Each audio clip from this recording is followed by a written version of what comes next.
Now, Europe's largest cardboard box maker, Smurfit Kappa, has reported a full-year pre-tax loss of €404 million compared with profits last time of €576 million after booking the costs of pulling out of Venezuela. The company's business in Venezuela was seized last year by that country's Marxist government. On an underlying basis, though, the company had a record year. Earnings rose by 25% and the shares are one of the biggest gainers in the FTSE 100 this lunchtime. Well, joining me now live is Tony Smurfit, the Chief Executive. Tony, very good afternoon to you. Hi Ian, how are you? You must be furious about what happened in Venezuela. We are furious what happened in Venezuela. It's very sad that 6 of our managers were detained and put into jail. We were fortunate enough to get them all out eventually, but obviously putting our people at risk like that was not acceptable to the company, so we had to pull our management out. And we had to leave the country, unfortunately, and the government, effectively seized the asset. We've been there for, 65 years, operated successfully, done a lot of brilliant work on CSR activities for the people of the country.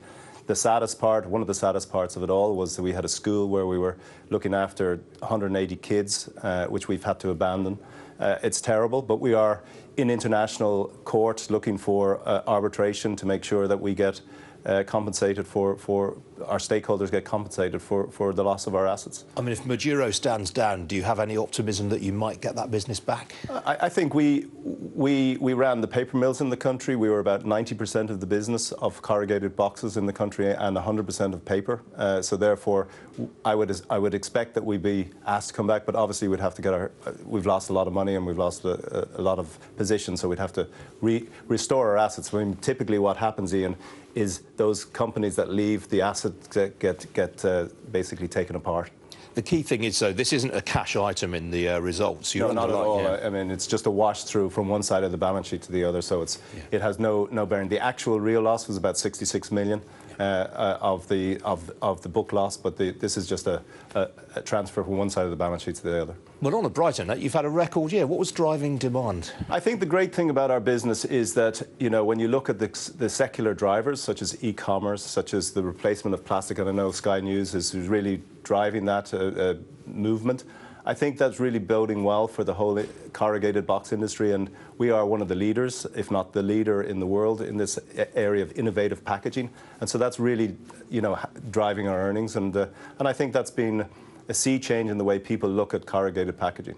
Obviously, the sector's been derated by the stock market. A lot of concerns over how macroeconomic conditions are going to affect business this year. What's your take on that? Well, I mean, I think it's happened to everybody, and not just in our sector, but so many sectors have seen very, very significant share price falls since September of last year, and we're no different. Obviously, as any CEO, you get very frustrated when you see that happening, but our business is in very good shape. And while we have seen a slowdown in Europe, we've seen a pickup in activity in our Latin American business, and we've seen, I think, a good start to the year, which is, I think, important. And obviously, the e-commerce phenomenon is going to carry on driving growth for years to come. Yeah, and I think that too, but we're at the very beginning of plastic substitution. I mean, we have 26 experience centres, we call them, around the world, and they are seeing more and more of our customers. We have 65,000 customers.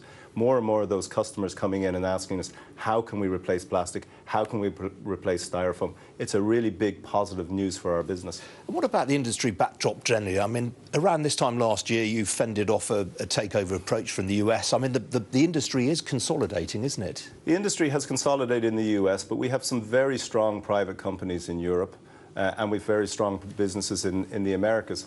I think basically we would see ourselves as a consolidator, and we spent 600 million on assets last year in Serbia, France and the Netherlands, and that's a real big positive for us. So I think that's going to bring us forward, and that's where the optimism lies. And what about Brexit? I mean, you're a global business, you're in dozens of countries around the world. Is what happens here in the UK that big a deal for you?